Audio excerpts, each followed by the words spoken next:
අයිබෝන් සුබෝදෑසනක් ප්‍රාර්ථනා කරනවා. අදත් බ්‍රහස්පතින්දා නුගසවනත් එක්ක එකතු වෙන ඔබට. ඉතින් දවසක් නිමා වෙලා දවසක් ආරම්භ කරනවා කියන්නේ ජීවිතය වෙනුවෙන් අපි බලාපොරොත්තු ගොඩාක් එකතු කරගන්නවා. කලින් දවස කොයිතරම්නම් වෙහෙසකාරී වුණත් අපි ආරම්භ කරන අලුත් දවස ගැන අපි අවදි වෙන්නේ හරි ප්‍රබෝධයෙන්. මොකද ඒ දවස ඇතුළත අපිට කරන්න තියෙන දේවල් ගොඩාක් තියෙනවා. සමහර වෙලාවට අපිට තියෙන පැය ගණනක් මදි වෙන්න පුළුවන් අපේ ජීවිතයේ ඉලක්ක සිහින වෙනුවෙන් හඹාගෙන යන්න. හැබැයි උදා වෙන හැම දවසකම ඔබට පුළුවන් ජීවිතය වෙනුවෙන් පුංචි හරි දෙයක් එකතු කරන්න. සමහර විට ඔබට මූල්‍යමය පැත්තෙන් ඔබ දිනා ගන්න යම් කිසි දෙයක් වෙන්න පුළුවන්. එහෙමත් නැත්නම් ඔබේ පවුලේ ආදරණීයයන් එක්ක ගත කරන කාලය වෙන්න පුළුවන්. මේ හැම දෙයකින්ම ජීවිතයට අලුත් දෙයක්, අලුත් අත්දැකීමක් එකතු වෙන නිසා අත්දැකීම් එක්ක තමයි අපි ජීවිතේ පරිණත වෙන්නේ. ජීවිතයට අලුත් දේවල් එකතු කරගන්න. ඉතින් එහෙම අලුත් දේවල් එකතු කරගනිමින් ජීවිතය ලස්සන කරගන්න අපි මේ හැමෝම එකතු වෙලා බොහොම කාර්යක්ෂමව වෙහෙසෙන කාලය ගෙවන අවස්ථාවක අද නුගසවනින් අපි සෝදානම් පළවෙනි පැයේදීත් බොහොම වටිනා කියන දේවල් එකතු කරන්න නේද? ඔව් විශේෂයෙන් දැන් මේ කාල වකවානුවේදී හරි වැදගත් වෙන දේවල් කීපයක් තියෙනවා. එකක් තමයි අපි මේ එළඹෙන කාල පරිච්ඡේදයට කොහොමද සූදානම් වෙන්නේ, මොනවද කරන්නේ, අපි පහුගිය අවුරුද්දවල කරපු දේවල් මේ සැරේත් කරන්න පුළුවන්ද, නැත්නම් ගිය අවුරුද්ද වගේද මේ අවුරුද්දත් වෙන්න යන්නේ. ඔය වගේ බොහොම දේවල් මේ කාලේ කතා බහට ලක් වෙනවා. ඉතින් ඒ විතරක් නෙවෙයි දැන් විශේෂම බස්නාහිර පළාතේ සියලුම පාසල් සහ සියලුම වසරවල් සඳහා පාසල් එළඹෙන සඳුදා දවසේදී විවෘත වෙන කියන නිවේදනයත් මේ වෙනකොට නිකුත් වෙලා තිනවා. ඒත් එක්ක ජීවිතයේ යම්කිසි විදිහක නැවුම් බවක් નિરાයාසයෙන්ම ඇති වෙනවා. නැගිටින වෙලාවල් වෙනස් වේවි, එළියට යන වෙලාවල් වෙනස් වේවි, ගෙදර එන වෙලාවල් වෙනස් වේවි, නිදාගන්න වෙලාවල් වෙනස් වේවි. ඔය ආදි වශයෙන් ජීවිතයේ යම්කිසි විදිහකට අලුත් මුහුණුවරක් ආපහු ගන්න තත්යකට පත් වෙලා තිනවා. ඉතින් මේකට වැදගත් වෙන තොරතුරු රසක් අපි මේ වෙලාවේදී දෙන්න උත්සාහ කරනවා. ආමන්ත මතක් කරපු හැම දෙයකටම අපි හැම කෙනෙක්ම පොදුවේ හිතා ගන්න ඕනේ තව කාරණාවක් තියෙනවා. ඊට ඉස්සරහින් ඒ තමයි ආරක්ෂාව, පරිස්සම. ඒ නිසා අපි පළවෙනි පැයෙන් කතා කරන සූදානම් පාසල් ආරම්භ වෙනවා. කිව්වා වගේම පෙර පාසලත් ආරම්භ කරන්න සූදානම් වෙලා ඉනවා සඳුදා දිනේ සිට. ඉතින් ඒ දේවල් එක්ක කොහොමද අපි පරිස්සම් වෙන්නේ, දැනුවත් වෙන්නේ කියන කාරණාව ගැන අපි උදෑසනෙම කතා කරමු. මේ වෙනුවෙන් අපි නුගසවන මැදිරියට එන්න කියලා බොහොම ගෞරවයෙන් ආරාධනා කරා. වසංගත රෝග පිළිබඳ විශේෂඥ වෛද්‍ය වසංගත රෝග විද්‍යාංශයේ දීපා ගමගේ වෛද්‍යතුමිට අයබෝන් ඔබතුමීට සුබ අයිබෝන්. අපි පටන් ගමු. දැන් මේ වන විට රටේ තියෙන වාතාවරණය, ඒ කියන්නේ කෙනෙකුට හිතෙන්න පුළුවන් දැන් හරි පාසල් පටන් ගන්නවා, ඔක්කොම දේවල් ටික සිද්ධ වෙනවා. ඒ නිසා දැන් සියල්ල හරිද කියලා. ඇත්තටම මොකද්ද මේ වන විට රටේ තියෙන වාතාවරණය? ඔව් ආමන්ත, දැන් අර අපිට මම හිතනවා හැමෝටම දැන් අර සාමාන්‍යකරණයට යනකොට රෝගීන් අඩු වෙනවා කියලා ඇහෙනකොට දැන් හිතනවා දැන් හරි අපිට ඔක්කොම දැන් අපි සාමාන්‍ය අර කලින් වසරවල හිටියා වගේ ගිය අවුරුද්ද අමතක කරලා කලින් වසරවල හිටියා වගේ දැන් ඔක්කොම හරි කියලා. හැබැයි අපි අමතක කරන්න හොඳ නෑ ගෝලීය තත්ත්වය සහ ලංකාවේ වුණත් දැන් තියෙන තත්ත්වය ගැන. දැන් රෝගීන් අඩු වෙනවා කියන එකෙන් කියවෙන්නේ නෑ වෛරසය ලංකාවේ නැහැ, රෝගීන් ලංකාවේ නැහැ කියලා. රෝගීන් ඉන්නවා. යම්කිසි අඩුවීමක් දකින්නේ ඉබේම සිදුවන අඩුවීමක් නෙමෙයි. මේ සෞඛ්‍ය අමාත්‍යාංශය සහ සමථ අමාත්‍යාංශය සිටින විවිධ මේ තලවල සිටින සෞඛ්‍ය කාර්ය මණ්ඩලය කරන ඉතාමත් වෙහෙසකාරී ක්‍රියාදාමයක ප්‍රතිඵලයක් විදිහට තමයි අපි යම්කිසි අඩුවීමක් දකින්නේ. එතකොට දැන් අපි ඊයේ වන විට 250 ගානක රෝගීන්, ඊට කලින් දවසෙත් ඒ ආසන්න රෝගීන් සංඛ්‍යාවක් හිටියා. ඉතින් ඒ වගේ අපි දැක්කොත් දැන් අපි පොඩක් ආපස්සට හිතලා බැලුවොත් අර මුල අවස්ථාවේ තිබුණ රෝගීන් ක්‍රමක්‍රමයෙන් යම් කිසි ප්‍රමාණවල වලදී අපි කියනවා මේක ක්ලස්ටර් කියලා අර පොකුරු වශයෙන්. පොකුරු වශයෙන් කිහිපයක්ම දැකලා ඊට පස්සේ අපිට පාලනය කර ගැනීමට අපහසු තත්ත්වයේ එකවරම විශාල පොකුරු දෙකක් ඇති වුණා.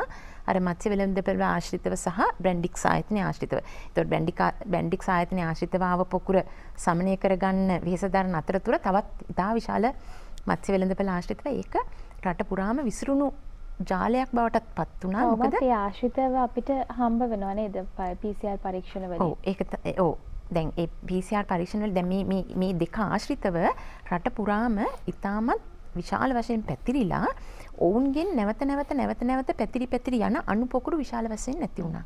එතකොට මේක සමනය කරගන්න මාස 4කට වැඩි කාලයක් ගත වුණා. දැන් මාස 4කට පස්සේ තමයි යම්කිසි අඩුවීමක් දකින්නේ. එතකොට අපිට මන් දන්නේ වක්‍රය පෙන්න ගන්න පුළුවන් වෙයිද කියලා අපේ අර වසංගත රෝග විද්‍යාංශයෙන් අඳින වක්‍රය තියෙනවා. ඒක පෙන්න ගත්තොත් අපි වැඩි වෙලා දැන් අපි යම්කිසි අඩුවීමක් පටන් ගන්න සූදානම් වුණා දෙසැම්බර් මාසය කිට්ටු වන විට. ඒ කියන්නේ අර වැඩි වෙච්ච පොකුරේ. එතකොට නමුත් අර දෙසැම්බර් මාසයේ අපි ගම්බිම් බලා ගියපු අය සහ උත්සව සමය දෙසැම්බර් ජනවාරි උත්සව සමය.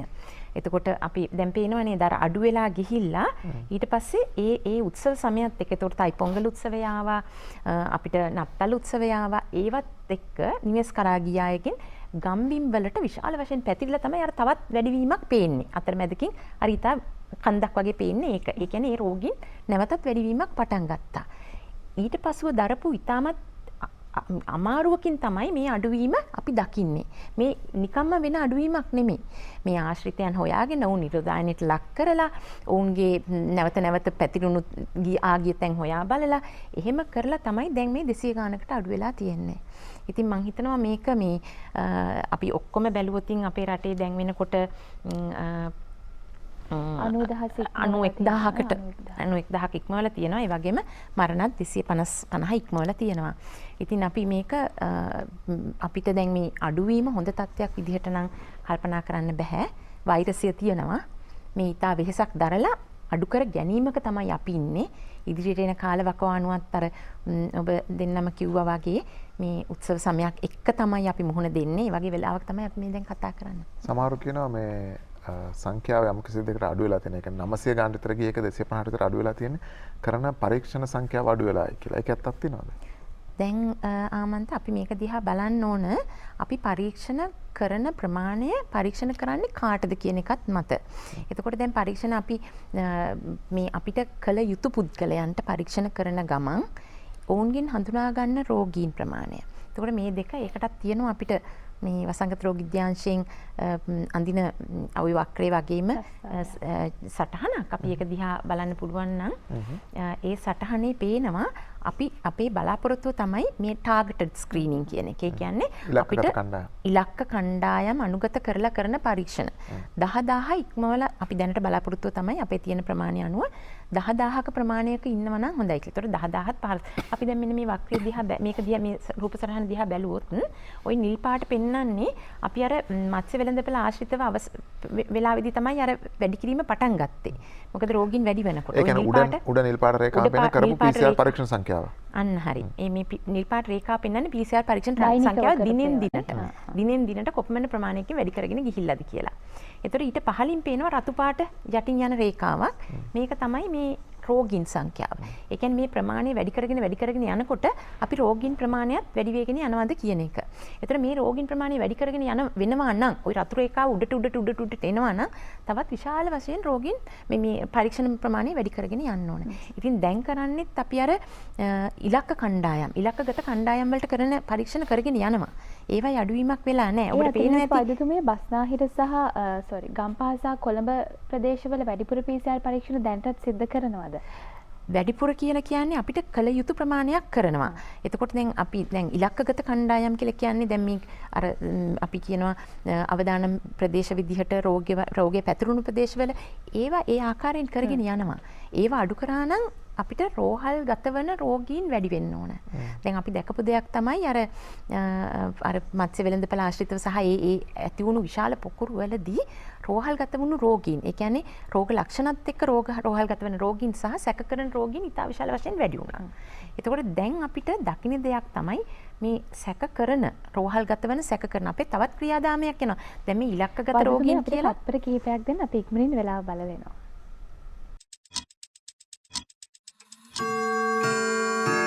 Lactogro Comfort Pro සතුටින් සිටින්නයි සතුටින් වැඩෙන්නයි from Nestle. දැන් අපි ඉලක්කගත පරීක්ෂණ කියන එකට අර රෝගීන්ගේ ආශ්‍රිතයන්. ඒ වගේම පොකුරු වශයෙන් ඇතිවිය හැකි අවදානම් කණ්ඩායම් සිටින ප්‍රදේශ සහ ඒ අවස්ථාවන් අපි කියනවා අර වෙළඳපළවල් ආශ්‍රිතව ඒ වගේ කණ්ඩායම්. ඒ වගේම රෝහල්වල බාහිර රෝගී අංශයට පැමිණෙන රෝගීන්. ඒ වගේම රෝහලට ඇතුළත් කරලා සමහර පරීක්ෂණ වලට මේ අපි කියනවා මේ ශල්‍ය කර්ම වලට ලක්වන රෝගීන්. මේ වගේ විවිධ කණ්ඩායම් පරීක්ෂණ වලට ලක් කරනවා. ඒතකොට මේ බාහිර රෝගී අංශයට පැමිණෙන රෝගය ඇතැයි සැක කරන රෝගීන් ප්‍රමාණයත් අඩු වෙලා තියෙනවා. ඔවුන් පරීක්ෂණ වලට ලක් කිරීමේදී ඔවුන්ගේ වෛරසයත් දැනට අඩු වෙලා තියෙනවා. ඉතින් දැන් අපිට අර පරීක්ෂණ අඩු කිරීමේ නිසයි රෝගීන් අඩු කියන එක කියනවා නම් අර රෝහල් ගත වෙන රෝගීන්ගෙන් ඇතිවන රෝගීන් ප්‍රමාණය වැඩි වෙන්න ඕන. ඉතින් දැන් මේ ඔක්කොම කියනකම මම ආයෙත් මතක් කරනවා මේ වෛරස් රෝගීන් අඩු වෙලා කියන එක අපි හොඳ තත්ත්වයට ගන්නවා වගේම අපි පරිස්සම් වෙන එක වැඩි කරන්න ඕන. දැන් අපිට මේ සාමාන්‍යකරණය කරන්න පුළුවන් වෙලා තියෙන මේ රෝගීන් නිකම්ම අඩු වුණා නෙමෙයි. මේ පරීක්ෂණ කර කර මොවුන්ව හඳුනාගෙන මොවුන්ගේ ආශ්‍රිතයන් හොයාගෙන ඔවුන්වත් පරීක්ෂණයට ලක් කර මේ රෝගය පැතිරීම වැළැක්වීමේ ක්‍රියාදාමය නිසා තමයි මේ අඩුවීම දකින්නේ අපි. ඉතින් මේක අර අපි කිව්වට මේ සෞඛ්‍ය අංශ වලින් කරනවා කියලා සෞඛ්‍ය අංශ පමණක් නෙමෙයි. මේකට උදව් දෙන අනිකුත් අංශත් ඉන්නවා. ඒ වගේම මහ ජනතාව. ඔවුන් මේක වැළැක්වීමට මොන විදිහට අනුගත වෙනවාද කියන එක මත තමයි මේ රෝගය පැතිරීම වැළැක්වීම අපි දකින්නේ අද දවසේදී. ඉතින් මේ අනුගත වීම දිගටම සිදු කරගෙන යන්න ඕන. දැන් රෝගීන් අඩු වෙලා නිසා අපිට සෑම දෙයක්ම කරන්න පුළුවන් රට සාමාන්‍යකරණයට පත් වෙලා කියලා මම හිතනවා එහෙම මේ උදම්මනන කාලයක් නෙමෙයි. ඉතාමත් භයානක කාලයක් කියලා තමයි මම මේක හඳුන්වන්නේ මේ උත්සව සමය. ඔව් දැන් ඔබතුමී කිව්වා වගේම මේ අවුරුද්ද පටන් ගැනීම සහ ඊට කලින් නත්තල් උත්සවය ඒත් එක්කම මේ තයිපෝන්ගල් උත්සව කියන මේ කාලය තුල වැඩි වෙච්ච ප්‍රමාණය තමයි දැන් මේ ක්‍රමක්‍රමයෙන් මේ පරීක්ෂණ ක්‍රමින් අඩු කරගෙන යන. දැන් තවත් දින කිහිපයකින් උත්සව කාලය ආරම්භ වෙන. සමහර වෙලාවට දැම්ම ඉඳලා සූදානම තියෙන්නේ රෙදි පිළිගන්න අලුත් උත්සවය වෙනුවෙන් භාණ්ඩ මිලදී ගන්න. ඉතින් මේ වගේ අවස්ථාවකදී ඔබ දැන් අපිට වෛද්‍යතුමිය අපි පහුගිය අවුරුද්දෙත් මේ පිළිබඳ සීමා පනවපු නිසා අපිට කියන්න බෑ ඔබ මේ කාර්යයන් වලට යන්න එපා කියලා. හැබැයි ඔබේ සැලකිල්ල සහ සීමාකාරී බවත් එක්ක අපිට පුළුවන් මේ දේවල් පාලනය කරගන්න සහ ගැවසීම ඊටාම අඩු කරගන්න පුළුවන් නම් වෛද්‍යතුමිය අපිට පුළුවන් අපේ ඒ අවශ්‍ය දේවලුත් කරගෙන මේකටත් හොඳ විසඳුමක් විදියට ඒ දේවල් කරන්න. අපි උත්සව කාලේ කොහොමද භාණ්ඩ මිලදී ගන්න යනකොට ජනතාව දැනුවත් වෙන්න ඕන කියන දේ ගැන පැහැදිලි කිරීමක් කරමු. ඔව්. අපි ජනතාව දැනුවත් කරන එක පොඩ්ඩක් කතා කරන්න. මම තව උදාහරණයක් කියාගෙන එන්න කැමතියි ඒකට එන්න. දැන් ජර්මනිය ගත්තොත් උදාහරණයක් විදිහට ජර්මනිය දැන් ඒගොල්ලන්ගේ ගොඩක් සීමා සංචරණ සීමා පනවගෙන තිබුණු රටක දරුවන්ට පාසල් යන්න පුළුවන්කමක්වත් තිබුණේ නැතුව ඉඳලා දැන් පෙබරවාරි අග මාර්තු මුල වගේ දැන් පාසල් විවෘත කරගෙන අපේ කියනවානේ අර කඩවත් අරින එක.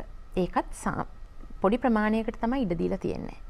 ඒ කියන්නේ එකට කියනවා පාෂල් ලොක්ඩවුන් කියලා. සීමා කරගෙන තමයි ඒගොල්ලෝ රට විවෘත කරේ. දැන් මේ විවෘත කරගෙන දැන් යනකොට දැන් ඒගොල්ලන්ට අත්දකින්නවා විතා විශාල වශයෙන් දැන් රෝගීන් වැඩි වෙගෙන යනවා. මේ යුරෝපීය රටවල් බොහොමයක දැන් රෝගීන් වැඩි වෙගෙන යනවා. ඒගොල්ලෝ තුන්වෙනි රැල්ලක් ගැනත් කතා කරනවා දැන්. එතකොට මේ අවස්ථාවේදී දැන් ජර්මනිය ඒගොල්ලෝ බලනවා දැන් තව ටිකක් සංචරණ සීමා අඩු කරගන්න ඕන. දැන් මේක අඩු කරගෙන දැන් පාසල් විවෘත කරා මේ අපේ මේ වෙළඳපළවල් විවෘත කරගෙන යන්න ගමන් අපිට දැන් මේක කරගෙන යන්න බෑ. දැන් තව සීමා කරන්න ඕනි කියලා දැන් ඒගොල්ලෝ ඒ සීමා පනවනවද කියන එක ගැන සාකච්ඡා කරගෙන යනවා. දැන් අපි දැන් මේක බොහොමයක් පාලනය කරගෙන බොහොම දෙයකට නිදහස දීලා දැන් සාමාන්‍යකරණය කරගෙන යනවා. එතකොට දැන් අපි මේ ආයෙත් දැන් කතා කරමු දැන් උත්සව සමයේදී අපේ මේ නිදහස අපි නැති කර ගන්නවද කියන එක තමයි අපි දැන් හිතන්න ඕන. මේ නිදහස මේ විදිහටම තියාගෙන යන්න නම් අපි මොන සෞඛ්‍ය පුරුදු වලට අනුගත වෙලාද මේ අපේ උත්සව සමය සමරන්න ඕන කියන එක. දැන් අපිට ගිය අවුරුද්දේ උත්සව බැරි වුණා අවුරුද්ද. දැන් ඉතින් හිතනවා රෙදි බිලි ගන්න මේ වෙළඳපළකටවත් යන්න බැරි වුණා. මොකද ඊටමත් මේ රට වහගෙන හිටපු කාල පරාසයක තමයි අපි හිටියේ ඒ කාලේ. දැන් හරි එහෙනම් ගිය අවුරුද්දට එක්ක තෑගි භෝග දෙන්න. අපි ඉතින් බොහොම දැම්මම දකිනවා අපි. බොහොමයක් වෙළඳපළවල් මේ සල්වල් පිරීලා තියෙන්නේ. ඉතින් දැන් අනිත් එක අපිට දැන් මාසේ පඩිපතත් හම්බ වෙනවනේ නේද හෙට අනිද්දාට. එතකොට දැන් බොහොම වෙලාවට අර වෙළඳපළවල් වලට යනවා. අපිට මේ වෙලාවේදී දැන් අපි යන්න එපා කියන්න බෑ. එතකොට මේවට අපි සීමාවක් නැතුව දැන් අවසර දීලා තියෙනවා නේ රජය මගේ. එහෙමනම් අපි කොයි විදිහටද මේකට මේ සෞඛ්‍ය පුරුදුවට අනුගත වෙලා යන්නේ කියන එක. මේවට අපිට පුළුවන් ගන්න ඕන බඩු ටික ලියාගෙන. ඒ කියන්නේ මේ වෙළඳපළේ ගැවසෙන කාලය අඩු කරගන්න. එහෙනම් අපි ගියා අපේ ඕනා දේ ගත්තා අපි ආපහු ගෙදර ආවා ඉතා ඉක්මනින්. ඒ කියන්නේ මිනිසුන් සමග ගැටෙන වෙලාව අඩු කරගන්න. එහෙමනම් ගන්න ඕන ටික අපිට පුළුවන් නේද ලිස්ට් එකක් හදාගන්න. එතකොට ඇඳුම් ගන්නවා කියමු අපේ කාටද ඇඳුම් ගන්න ඕන මොන වගේ ඇඳුමක්ද ගන්න ඕන කියන එක අපි හොඳට සැලැස්මක් හදාගෙන ලිස්ට් එකක් ලියාගෙන ගියා නම් අර වෙළඳපළේ ගැවසෙන වෙලාව අඩු වෙනවා. ඒ වගේම අපිට පුළුවන් අර වැඩිපුරම පුද්ගලයන් ගැවසෙන වෙලාව මගහැරලා අනිකුත් වෙලාවල් වල දැන් අපි හිතමු ගෙදර ඉන්න ගෘහණියකට දවල් වෙලාව තියෙනවා යම්කිසි මේ වෙලාවක් මේ අපිට විවේකයක් තියෙනවා අනිත් අයට වඩා. ඒ කියන්නේ වැඩ කරන මේ කාන්තාවකට වඩා ගෙදර ඉන්න ගෘහණියකට වෙලාව තියෙන. එතකොට පුළුවන් නේද අර හැමෝම වැඩිපුරම යන වෙලාව මග ඇරලා දවල් වරුවේ ගිහිල්ලා තමන්ගේ වැඩේ කරගන්න පුළුවන්. ඉතින් මේ වගේ අපි හිතන්නේ නැති දේවල් කරන්න පුළුවන්. ඒ වගේම තමයි අර අපි දැන් වෙළඳසැල ඇතුළට ගියාම පුද්ගලයන් තෙරපෙනවා. ඉතින් මේ තෙරපෙන තැන්වලින් මග ඇරලා ඉන්න එක. මොකද මේ අවස්ථාවවලදී තමයි මේක පැතිරෙන්නේ. අපි කියනවානේ මේක බිඳිති මගින් පැතිරෙන්නේ. ඒ වගේම ගෑවි යනවා නේද? බිඳිති ගෑවිච්ච තැන්වල වෛරසය ගෑවුනොත් ඉතින් මේ ඒ වගේම තමයි දැන් මම කිව්වා යන එක සැලස්මක් ඇතුව යන්න යන පුද්ගලයන් සංඛ්‍යාව අඩු කරන්න. ඒතකොට අපේ අම්මා තාත්තා ආච්චි සීයා දරුවෝ ඔක්කොම මේ වෙළඳපළ ඇතුළට යන්න ඕනේ නැහැ. එතකොට තෙරපුමත් වැඩි වෙනවා, පුද්ගලයන් අතර ගැටුමත් වැඩි වෙනවා. යම්කිසි පුද්ගලයෙකුට වෛරසය තිබුණා නම් මුළු පවුලටමත් මේක බෝ වීමේ අවදානම වැඩි වෙනවා. එතකොට යන පුද්ගලයන් ගාන අඩු කරන්න. එතකොට තමන්ගේ කාර්යයත් සිද්ධ වෙනවා. අපිට එන අපි පුද්ගල ගැටීමත් අඩු කරගන්නවා.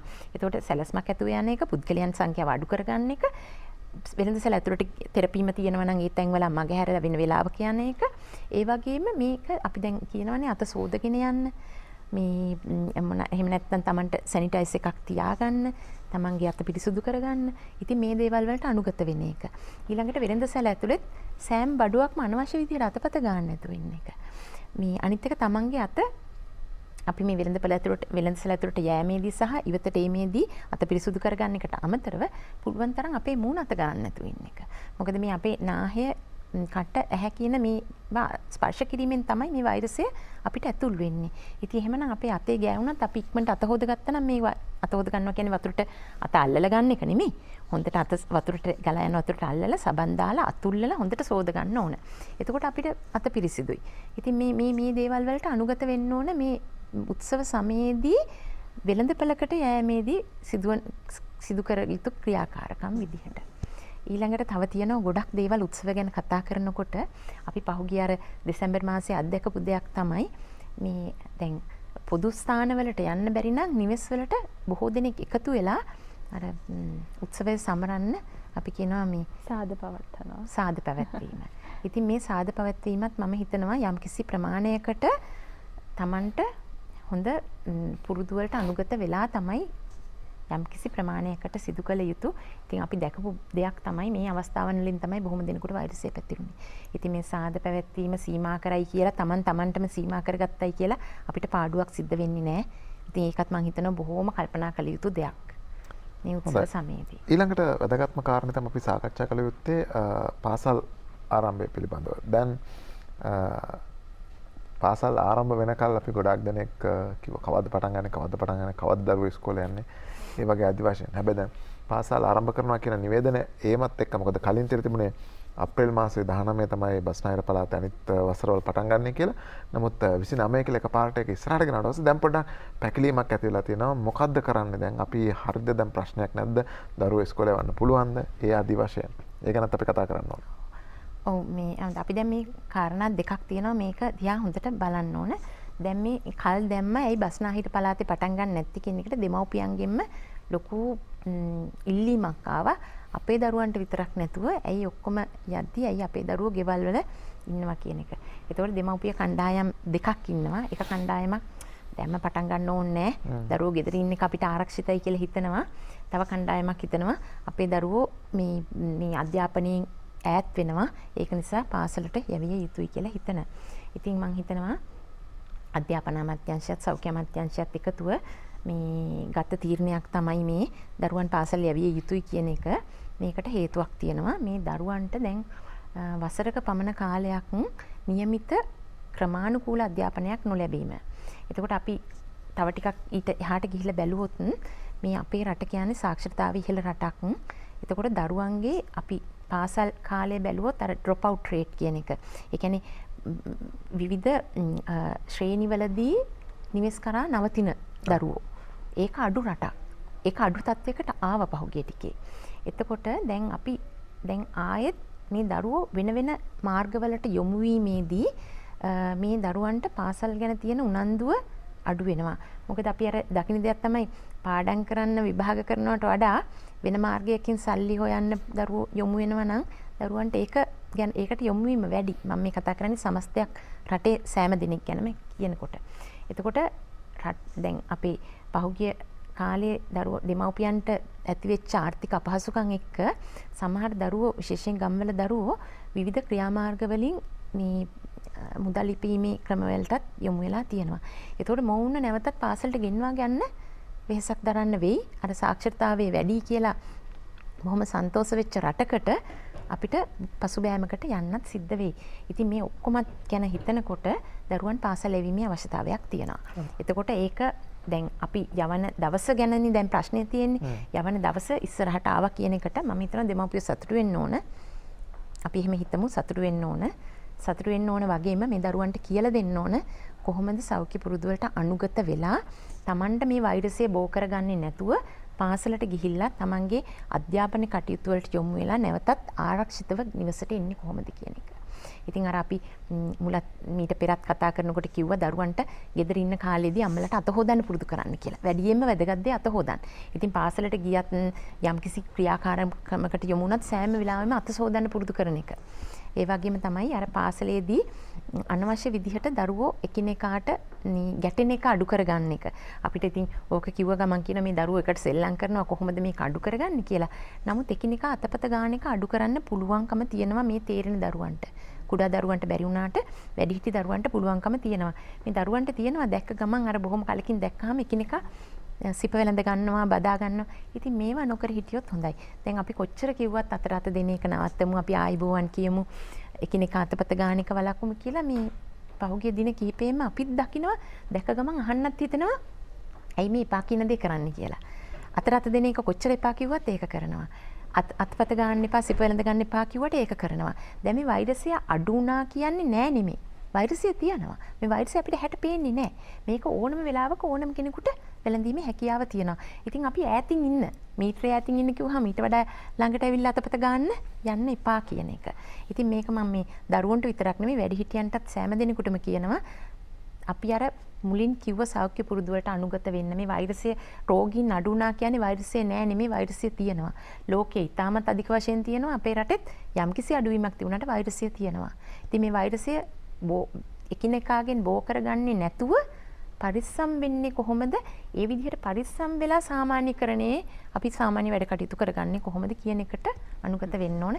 ඉතින් දරුවන්ට අපි ඒක දෙමව්පියන්ට කියමු දරුවන්ට කියලා දෙන්න මේ එකිනෙකාට ගැටෙන එක අඩු කරගන්න එක සහ විශේෂයෙන්ම අත සෝදන එක. දැන් අපි බ්‍රහස්පතින්දා නුගසෙවණුන් විටින් විට මේ පිළිබඳව මතක් කරා කීප සැරයක්ම දෙමව්පියන්ගේ පැත්තෙන් සහ දරුවන්ගේ පැත්තෙන්. එතකොට පාසලට ගියාම ගුරුවරුන්ගේ පැත්තෙන් කොහොමද දරුවන් ආරක්ෂා කරගනිමින් ඔවුන්ගේ අධ්‍යාපන කටයුතු කරන්න කියලා. දැන් ලංකාවේ කොවිඩ් සමස්ත සංඛ්‍යාව ගත්තාම චීනයේ අභිබවා ගිහිල්ලා අපි ඊට වැඩි ප්‍රමාණයක් සමස්ත රෝගීන් බවට පත් වෙලා තියෙනවා. ඉතින් අපේ කැපවීමත් එක්ක අපිට පුළුවන්කම ලැබෙවි මේ පිළිබඳව හොඳ තීරණයක් අනාගතය තුළ ලබා ගන්න. දැන් අද දවසේ අපි වැඩිපුරම කතා බහ කරන සූදානම් ඉන්නේ පාසල් ආරම්භ කිරීම සහ මේ උත්සව කාලයේ කොහොමද අපි හැසිරෙන්න ඕනේ කියන කාරණාව. ඒත් එක්කම වෛද්‍යතුමිය තවත් වැදගත් දෙයක් තමයි දැන් මේ කාලයේදී ගොඩක් දෙනෙක් කොළඹ රැකියාවල් වලට පැමිණලා ඉන්න අය උත්සව කාලය ලඟ වෙනකොට ගම්බිම් බලා යන සූදානමක් තියෙනවා. අපි ඒ පිළිබඳවත් මතක් කිරීමක් කරමු. කොහොමද අපි ගම්බිම් බලා යනකොට පරිස්සම් වෙන්න ඕනේ. සමහරට අපෙන් කොළඹින් අපි මේ වෛරසය ගමට අරගෙන යනවා වෙන්න පුළුවන්. ඒ නිසා අපිට ඒ ගැන පරිස්සම ලොකු වගකීමක් තියෙනවා. ඔව්. ඕක මම හිතනවා මේ උත්සව සමය ගැන කතා කරනකොට ඉතාමත් වැදගත් කාරණයක් තමයි ඒක. අර උත්සව සමරනවා ඒ වගේම වෙළඳපළවල් වලට යනකොට කොයි විදිහට පරිස්සම් වෙන්නේ කියන එක වගේම මේක ඉතාමත් වැදගත්. මොකද අපි මේක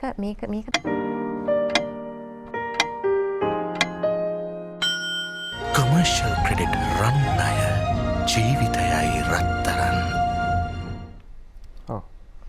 අපි දැන් නිවාඩුවට ගමේ යනවා කියන එක. මේක තමයි දැන් මේ රැකියාවන් වලට බස්නාහිර පළාතේ ඉන්න අය බොහෝ දෙනෙක් ගම්බිම් බලා යනවා.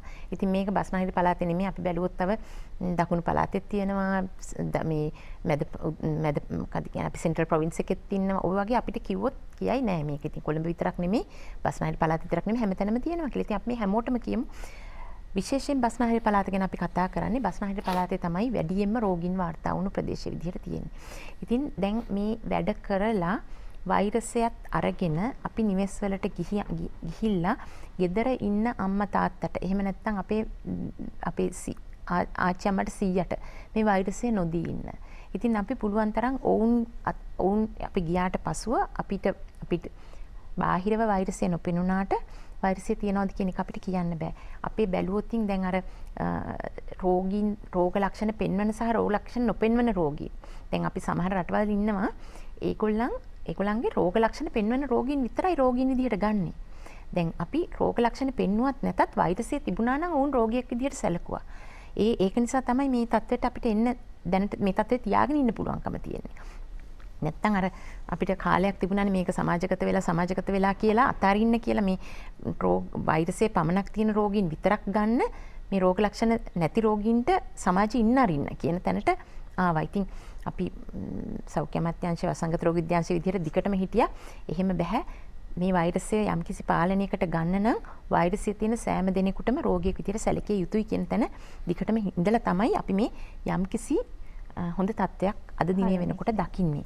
එහෙම නැත්නම් අද දිනේ වෙනකොට රෝහල් පිරීලා අර දැඩි සත්කාර ඒකක පිරීලා බොහොම මේ අසාධ්‍ය තත්ත්වයක රටපත් වෙන තත්ත්වයකට යන්න තිබුණා.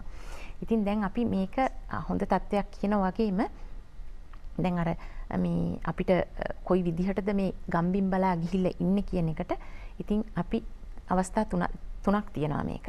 එකක් තමයි අපි ඉන්න තැනින් අපි යන අවස්ථාව. කොයි විදිහටද යන්නේ කියන එක. එතකොට පොදු ප්‍රවාහන සේවයේ බොහෝ දෙනෙක් යන අය ඉන්නේ. එතකොට මේ පොදු ප්‍රවාහන සේවයේ යනකොට අර අපිට කියනවනේ සෑම දෙනෙක්ම අපිට මුහුණු ආවරණයක් පැළඳගෙන යන්න ඕනේ. ඉතින් මේක පුළුවන් තරම් ඉවත් නොකර මේ බස් රථයේ යන අවස්ථාවේදී ඒකත් ඒ විදිහටම ඉන්න කියන එක නියම ආකාරයෙන් නියම ප්‍රමිතියකින් තියෙන මුහුණු ආවරණයක් පැළඳගෙන යන්න. එතකොට මේක හැමතිස්සෙම අල්ලන්න එපා.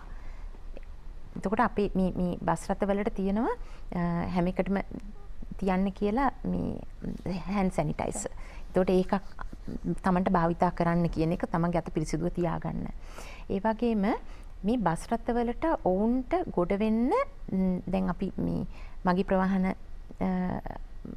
අධිකාරියත් එක්ක සාකච්ඡාවක් පවත්වලා තියෙනවා මේ මහජනතාවට දැනුම් දෙන්න කියලා මොන ස්ථානවලද බස් රථ නවත්තන්නේ කියන එක. එක ප්‍රදේශවලට යන බස් රථ කුමන ස්ථානවලද නවත්තන්නේ කියන එක. එතකොට ඒවට ඇහුම්කන් දීලා ඒ නියමිත ස්ථානවලට ගිහිල්ලා නගින්න කියන.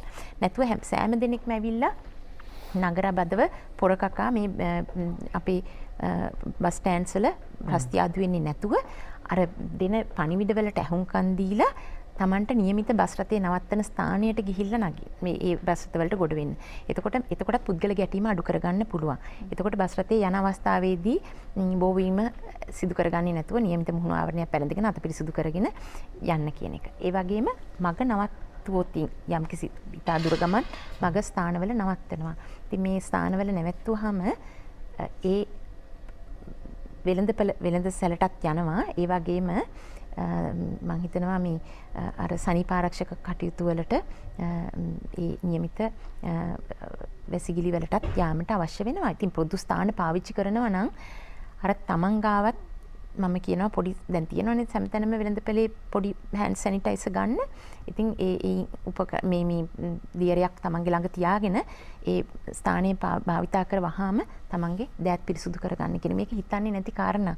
සමහර විට මොකද තමන්ගේ අවශ්‍යතාවය වැඩි අර තමන්ගේ අත පිරිසිදුද අපි මේ අපිරිසිදු අතින් මුහුණ ඇල්ලුවාද කියන එක ගැන හිතනවට වඩා ඉතින් අපි ඒ ටිකත් මතක් කරමු මේ වෙලාවේදී අර තමන්ගේ යන ස්ථානය ඒ කියන්නේ බස් රථය සොයා ගැනීම මග යෑමේදී කොහොමද පරිස්සම් වෙන්නේ කියන එක ඒ වගේම නිවසට ගියාට පසුව මං කිව්ව එකේ අවස්ථා තුනක් තියෙනවා කියලා ඒක නිවසට ගියාට පසුව එතකොට තමන්ගේ ගෙදර නිවසියන්ට මේ වෛරසය තමන්ට තියෙනවා නම් ඒක දෙන්නේ නැති තත්වෙන් තමන් පුළුවන් තරම් වෙනම ඉන්න එක.